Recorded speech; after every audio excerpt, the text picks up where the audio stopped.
சதுரங்க பிரியர்கள் அனைவருக்கும் வணக்கம். ஸோ இன்னைக்கு நம்ம பார்க்க போகிற வீடியோவில் நம்ம இளம் வயதில் குகேஷ் வந்து ஒரு கிராண்ட் மாஸ்டர் ஆகிறதுக்கு எந்த டோர்னமெண்ட்டில் அவர் கிராண்ட் மாஸ்டர் ஆனார், பர்டிகுலராக ஒரு ரொம்ப ரொம்ப நோட்டபிளான கேம் அப்படின்னு சொன்னோம் அப்படின்னா அவரோட சின்ன வயசில் இந்த கேம் ரொம்ப எக்ஸலண்ட்டான கேம், ப்ரில்லியண்ட்டாக வந்து ஆடிருப்பார். ஸோ இந்த கேமை தான் நம்ம இன்றைக்கி பார்க்க போகிறோம்.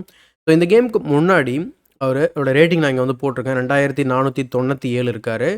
அவர் ஐஎம் ஆக்சுவலா. ஓகேங்களா? இந்த டோர்னமெண்ட்ல அவர் பெட்டரா பெர்ஃபார்ம் பண்ணாரு அப்படின்னா, இதில கிராண்ட் மாஸ்டர்ஸுமே ஆடிட்டு இருந்தாங்க. அண்ட் இவரு கிராண்ட் மாஸ்டரையும் மீட் பண்ணியிருந்தாரு. அவரு ரேட்டிங் அடிப்படையில 2500 தாண்டுனாலும், அதோட சேர்த்து அவருக்கு கடைசி ஜிஎம் நாம வந்து தேவைப்படுற மாரி இருந்தது. அண்ட் இந்த டோர்னமெண்ட்ல என்ன நடந்தது அப்படிங்கிறத திரும்ப விரிவா நம்ம வந்து எண்ட் ஆஃப் த வீடியோல பார்க்கலாம். இப்போ இந்த கேம பார்க்கலாம். அதுக்கு முன்னாடி ஒரு ரெக்வெஸ்ட் என்ன அப்படின்னா, நம்ம சேனல் நீங்க சப்ஸ்கிரைப் பண்ணாம வீடியோஸ்லாம் பார்த்துட்டீங்க அப்படின்னா, சப்ஸ்கிரைப் பண்ணிட்டு பெல் பட்டன் பிரஸ் பண்ணி வச்சுக்கோங்க. இந்த கேமில் வந்து குகேஷ் வந்து E4 வந்து ஓப்பன் பண்ணுறாரு. ஸோ அதுக்கு ரிப்ளை வந்து பார்த்தீங்கன்னா E6, அதாவது ஃப்ரெஞ்ச் டிஃபென்ஸ் வந்து பார்த்தீங்கன்னா இங்கே அப்ளை பண்ணுறாங்க. பான் டு D4, அதுக்கப்புறம் D5. ஆப்போனண்ட்டுமே ஒரு இன்டர்நேஷ்னல் மாஸ்டர் தான், கொஞ்சம் சீனியர் பிளேயர். ஸோ D5, அதுக்கப்புறம் நைட் டு D2.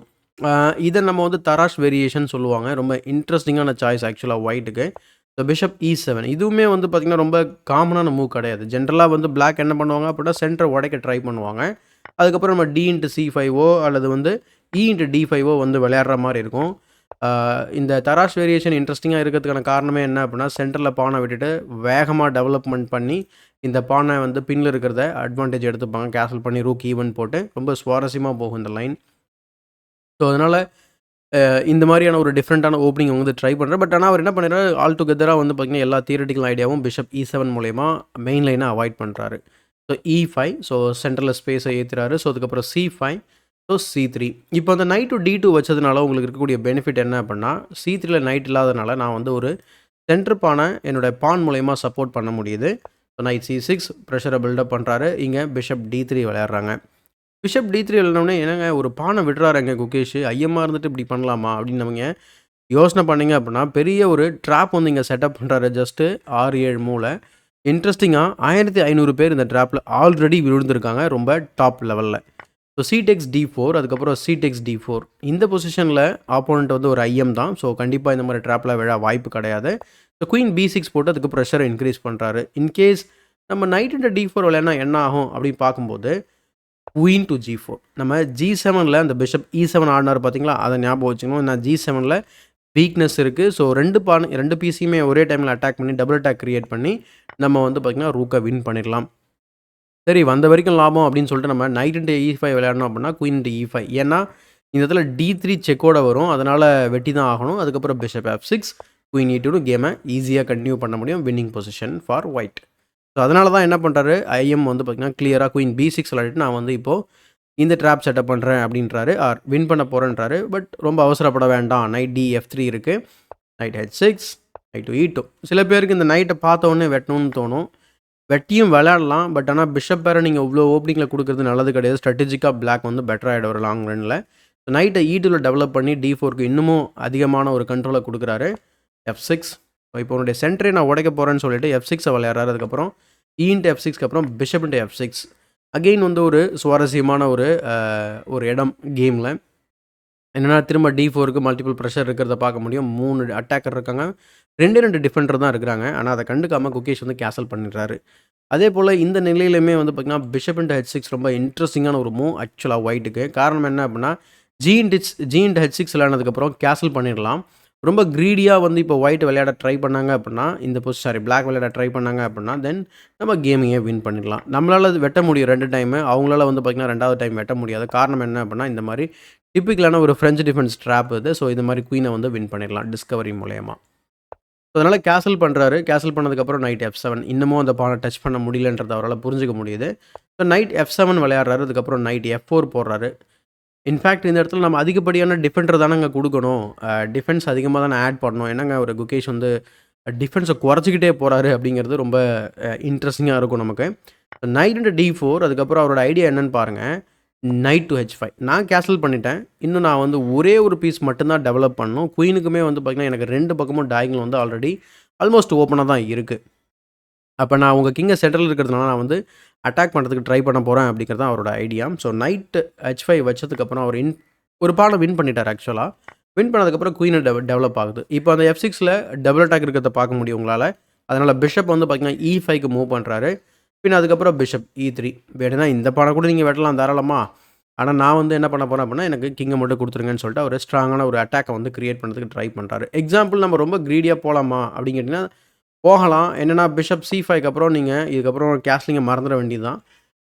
இன்னும் சீக்கிரமா நீங்க தோக்குற மாரி ஆயிடும். அதனால குயின் டூ D8 போறாரு. D8 போனதுக்கப்புறம் திரும்பவும் பிஷப் C5 அண்ட் இன்னொரு ஒரு சின்ன ட்ராப் நான் உங்களுக்கு காமிக்கிறேன். என்னன்னா சிம்பிளா குயின் டூ H3 விளையாடலாம். ஐடியா என்னன்னா, சப்போஸ் நேச்சுரலா கேசல் பண்ணிட்டீங்க அப்படின்னா, நைட் F6 செக் மேட் ஆக்சுவலா. ஐ மீன் செக்கு. அதுக்கப்புறம் கிங்க தான் நீங்க மூவ் பண்ற மாரி இருக்கும். அல்லது நீங்க என்ன வேணா பண்ணிக்கலாம். தென் அதுக்கப்புறம் குயின் இன்டு H7 வந்து பார்த்தீங்கன்னா, செக் மேட். ஸோ அந்த காரணத்தினால குயின் H3யுமே ரொம்ப ரொம்ப டாப் ரெக்கமெண்டட் மூவ். அந்த ட்ராப்பை செட்டப் பண்ணுறதுக்கு. ஃபஸ்ட்டு உன்னை கேன்சல் பண்ணி நான் எங்கே ட்ராப்லாம் எக்ஸிக்யூட் பண்ண போகிறேன்னு சொல்லிட்டு அவர் என்ன பண்ணுறாரு, ரொம்ப நேச்சுரலாக ஹியூமன் மூவ் பிஷப் C5 விளையாடிட்டு கேஸ்லிங் ரைட்ஸை வந்து அவர் கேஸ்லிங்கை தடுக்கிறாரு. பிஷப் D7 போட்டு அவர் மேபி குயின் சைட் கேஸ்லிங் பண்ணுறதுக்கு தயாராகலாம்னு நினைக்கிறான். பட் வந்து பார்த்தீங்கன்னா அதுக்குள்ளே ரூக் FE1 போட்டு இந்த பிஷப்பை வந்து அட்டாக் பண்ணுறாரு. அதே போல் ரூக் FE1க்கு அப்புறம் பிஷப்க்கு பாதுகாப்பு கொடுக்குறாரு. இந்த பொசிஷனில் வந்து குயின் டூ G5 தான் வந்து ரொம்ப ரொம்ப பெஸ்ட் மூவ். இந்த 2 சாஃப்ட் ஸ்பாட்ஸை வந்து அவரை டிஃபெண்ட் பண்ண சொல்கிறாங்க. அதாவது என்ஜினோட recommendation example rook A C1 rook C8ன்னு கேம் வந்து கண்டினியூ பண்ணலாம். But equal game. பட் இங்கே குயின் C7 ரொம்ப நேச்சுரலான மூவ்ங்க. ஏன் நேச்சுரல் அப்படின்னா ஆக்சுவலாக இதை பார்க்குறதுக்கு பெட்டர் மூவ் மாதிரியும் தெரியும். 3 விஷயம் பண்ணுறாரு. குயினை டெவலப் பண்ணுறாரு, திரும்ப பேட்டரி ஃபார்ம் பண்ணுறாரு, H2வை த்ரெட்டன் பண்ணுறாரு, ப்ளஸ் பிஷப்பையும் த்ரெட்டன் பண்ணுறாரு. ஆனால் இதுதான் வந்து பார்த்திங்கன்னா கேமோட ஒரு லூசிங் மூவ் அப்படின்னு சொல்லணும். ஃபஸ்ட்டு ரூக் A C1 ஒரு டிஸ்கவரியை வந்து இங்கே செட்டப் பண்ண பார்க்குறாரு. அதுக்கப்புறம் ரூக் C8 விளையாடுறாரு. அண்ட் ரூக் C8க்கு அப்புறம் இங்கே குகேஷ் வந்து பார்த்தீங்கன்னா டேரெக்டாகவே ஒரு பியூட்டிஃபுல்லான ஒரு டாக்டிக்கல் காம்பினேஷன் வந்து இங்கே எக்ஸிக்யூட் பண்ணலாம். இன்கேஸ் நீங்கள் ட்ரை பண்ணதுனா நீங்கள் ட்ரை பண்ணி பார்க்கலாம். கொஞ்சம் டிஃபிகல்ட்டாக இருக்கும். பட் 1 ஆர் 2 மூவ்ஸ் பார்த்துட்டீங்க அதுக்கப்புறம் கேமை முடிக்கிறது ரொம்ப சுலபமாக இருக்கும். குகேஷ் வந்து ஃபஸ்ட்டு குயின் G4 ஆடுறாரு. அந்த ட்ராப்பை வந்து பார்த்திங்கன்னா வேறு மாதிரி செட்டப் பண்ண பார்க்குறாரு. E6ல ஒரு ப்ரெஷர் பில்டப் ஆகிறத உங்களால் பார்க்க முடியும். ஸோ G7லையும் ப்ரெஷர் வந்து பில்டப் ஆகுது. கேஸ்லிங்கும் பண்ண முடியாது. ஸோ ரொம்ப ரொம்ப critical moment already. So G6 வந்து விளையாடுறாரு. ஸோ G6 வந்து விளையாடிட்டு நைட்டை கிக் பண்ண பார்க்குறாரு. நீ என்ன ஓட விடுறது? நானே உன் கேம்ப்க்கு வரேன்னு சொல்லிட்டு நைட்டை G7ல வைக்கிறாரு.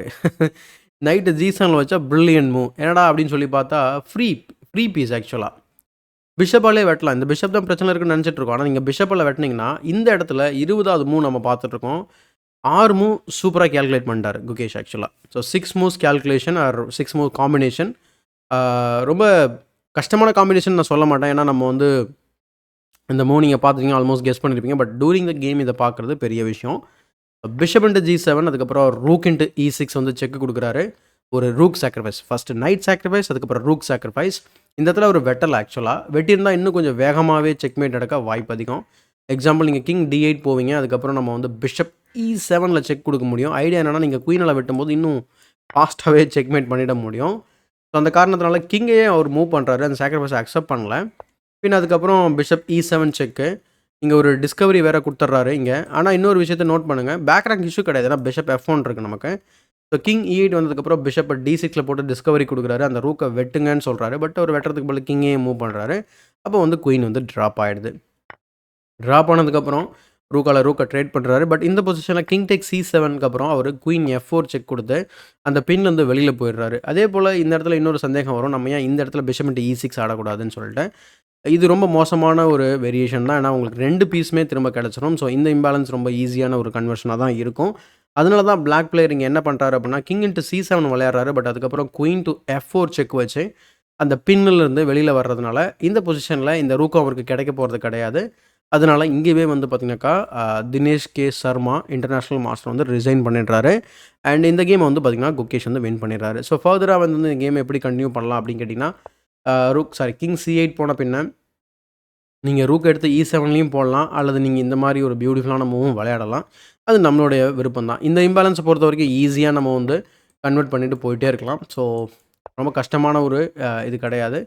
ஸோ அந்த காரணத்தினால இந்த இடத்துல ஒரு ரிசைன் பண்ணுறது ரொம்ப ரீசனபிளான ஒரு விஷயம் தான். ஸோ ஸோ இந்த டோர்னமெண்ட்டை பொறுத்த வரைக்கும் அவர் ஒரு டீசெண்டான ஒரு பர்ஃபார்மன்ஸ் கொடுத்து ரேட்டிங்கும் வந்து பார்த்திங்கன்னா 2500 தாண்டிடுறாரு. அது மட்டும் இல்லாமல் தன்னுடைய 3rd GM நாமும் வந்து அவருக்கு கிடச்சிருது. அதன் மூலிமா 2019 டெல்லி ஓப்பனில் அவர் தன்னுடைய 3rd GM நாம வந்து பார்த்திங்கன்னா கடந்து கிராண்ட் மாஸ்டர் பட்டத்தை வந்து பார்த்திங்கன்னா அதாவது அஃபிஷியலாக கிடைக்கல. பட் அவர் வந்து கிராண்ட் மாஸ்டர் வந்து ஆயிடுறாரு. அதுக்கப்புறம் வந்து ஃபிடே காங்கிரஸ் வந்து பார்த்திங்கன்னா அடுத்தடுத்து நடக்கும்போது அவருக்கு ஒரிஜினலான அந்த அஃபிஷியலான சர்டிஃபிகேட்டோட அவர் கிராண்ட் மாஸ்டர் பட்டம் வந்து கொடுக்குறாங்க.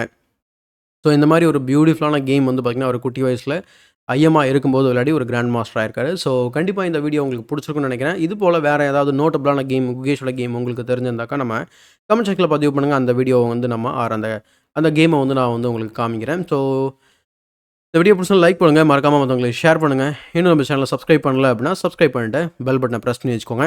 இதே போல் ஒரு பயனுள்ள வீடியோவுடன் உங்களை சந்திக்கும் வரை உங்களிடம் இந்த விடைபெறுவது உங்கள் சதுரங்க சாணக்கியன்.